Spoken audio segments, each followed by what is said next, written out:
அனைவருக்கும் வணக்கம். இன்னைக்கு தினமணி செய்தித்தாள்ல என்ன செய்திகள் இருக்கு அப்படின்னு சொல்லி பார்ப்போம். எடுத்தோனே பார்த்தீங்கன்னா, முதல்ல இங்க நகர்ப்புறங்களில் குழாய் வழி எரிவாயு கட்டமைப்பு விரிவாக்கத்தை விரைவுபடுத்த வேண்டும் அப்படின்னு சொல்லி மத்திய அரசாங்கம் ஒ ஒரு கன்டென்ட்ட பேசியிருக்காங்க. என்ன அப்படின்னு சொல்லி பார்த்தீங்கன்னா, நமக்கு கேஸ் தட்டுப்பாடு அப்படிங்கிறது இருக்கு. ஹார்முஸ் ஸ்ட்ரெய்ட்ல கப்பல் கிளம்ப மாட்டேங்குது. அங்கிருந்து கத்தார், ஓமன்லேருந்து கப்பல் கிளம்புனா தான் நமக்கு கேஸ் பற்றாக்குறை இல்லாம ரெகுலரா கிடைக்கும். இந்த கேஸ் பிரச்சனைய பேஸ் பண்ணி கவர்ன்மெண்ட் புதுசா ஒரு ப்ராஜெக்ட்டையும் கொண்டு வர ட்ரை பண்றாங்க.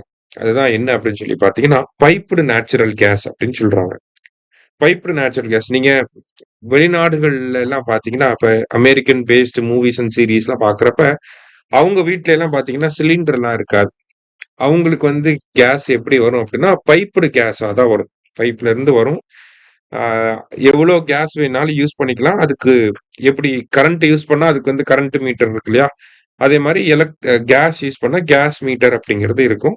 அதுல நம்ம எவ்வளோ யூஸ் பண்றோமோ அதுக்கு ஏத்த மாதிரியான பேமெண்ட்ட நம்ம மந்த்லி பண்ற மாதிரி இருக்கும். இதுதான் பைப்டு நேச்சுரல் கேஸ் சப்ளை அப்படிங்கிறது. ஓகேவா?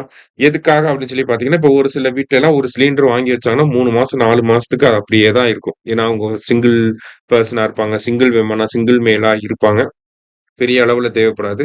அப்படிங்கிறப்ப, இந்த மாதிரியான ஒரு செட்டப்லாம் நம்ம கொண்டு வரப்ப, நம்ப கரெக்ட்டா பேலன்ஸ்டா கொண்டு போக முடியும். எங்க டிமாண்ட் இருக்கோ, அங்க அதிகமா போகும். எங்க யூசேஜ் கம்மியா இருக்கோ, அங்க கம்மியா நம்ம ரெகுலேட் பண்ணிக்கலாம். அந்த மாதிரிலாம் இருக்கு. அது மட்டும் இல்லாம, இந்த தட்டுப்பாடு ஏற்படக்கூடிய சிச்சுவேஷன்ஸ்லாம் அரசாங்கத்தினால இத கரெக்ட்டா ரெகுலேட்டும் பண்ண முடியும். பைப்டு நேச்சுரல் கேஸ் இருக்குன்றப்ப சென்ட்ரலைஸ்டு கண்ட்ரோல் இருக்கும். அத பேஸ் பண்ணி அவங்க கேஸ் சப்ளைய கரெக்ட்டா மேனேஜ் பண்ண முடியும். சரியா? கமர்ஷியலுக்கு எவ்வளோ போகணும், இதுக்கு எவ்வளோ போகணும் அப்படிங்கிறதெல்லாம். அதனால இந்த பைப்டு நேச்சுரல் கேஸ் அப்படிங்கிற ப்ராஜெக்ட்ட என்விஷன் பண்றதுக்கான மீட்டிங்ஸ்லாம் நடந்துகிட்டு இருக்கு. அததான் இங்க குடுத்திருக்காங்க. இப்போதைக்கு என்ன தெரிஞ்சுக்கிறோம் அப்படின்னா, எ எல் எல்பிஜி அப்படின்னு சொல்லி சொல்றோம். லிக்விஃபைட் பெட்ரோலியம் அப்படின்னு சொல்லி சொல்றோம். இல்லையா? அதே மாரி பிஎன்ஜி அப்படின்னு சொல்லி ஒரு ஃபுல் ஃபார்ம் இருக்கு. பிஎன்ஜின்னா ஆ பைப்டு நேச்சுரல் கேஸ் அப்படிங்கிறத தெரிஞ்சுக்கோங்க. போக போக இன்னும் நெறைய விஷயங்கள் இத பத்தி செய்திகள் வரும். வர வர நம்ம தெரிஞ்சுப்போம். அடுத்தது, இந்தியாவில் மகப்பேறு இறப்பு விகிதம் 80% குறைவு அப்படின்னு சொல்லி ஒரு ஆய்வறிக்கை வெளியாயிருக்கு. என்ன ஆய்வறிக்கை அப்படின்னு சொல்லி பார்த்தீங்கன்னா, லான்சென்ட் அப்படிங்கிற ஆய்வு நிறுவனம் ஒரு அறிக்கைய வெளியிட்டிருக்காங்க. அந்த அறிக்கைய பொறுத்தவரைக்கும் பார்க்கிறப்ப, இந்தியாவுல மகப்பேறு இறப்பு விகிதம் அப்படிங்கிறது தொடர்ச்சியா கம்மியாகிக்கிட்டே வருது அப்படிங்கிறத சொல்றாங்க. மகப்பேறு இறப்பு விகிதம் அப்படின்னா மேட்டர்னல் மார்ட்டாலிட்டி ரேட். எப்படி மேட்டர்னல் மார்ட்டாலிட்டிய டிஃபைன் பண்றாங்க அப்படின்னா, ஒரு விமன் ஒரு விமன் பிரெக்னன்ட் ஆயி, இல்ல சைல்டு பர்த் முடிஞ்சதுக்கு அப்புறமா, இல்ல அபார்ஷன் முடிஞ்சதுக்கு அப்புறமா 42 நாள் கேப் இருக்கும் இல்லையா? அந்த 42 நாள்ல இறந்து போயிட்டாங்க அப்படின்னா, அவங்கள மேட்டர்னல் மார்ட்டாலிட்டி அப்படிங்கிற ஒரு லிஸ்ட்டுக்குள்ள கொண்டு வராங்க.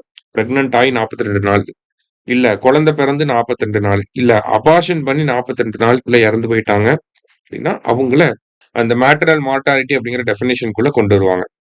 அத இந்தியா கொஞ்சம் கொஞ்சமா கம்மி பண்ணிட்டே வந்திருக்காங்க. லைக் 1990ஸ்ல பார்த்தீங்கன்னா, 1,00,000 பிறப்புகளுக்கு 508 தாய்மார்கள் இறந்து போயிருக்காங்க. அது 2023ல 116ஆ குறைச்சிருந்தோம். இப்போ கரண்ட் டேட்டா படி பார்த்தோம்னா, இந்தியாவோட மேட்டர்னல் மார்ட்டாலிட்டி ரேட் 88ல நிக்குது. இதுவே தமிழ்நாடோட மேட்டர்னல் மார்ட்டாலிட்டி ரேட் அப்படின்னு பார்த்தீங்கன்னா, 35 அப்படிங்கிற ரேஞ்ச்ல நிக்குது. சரியா?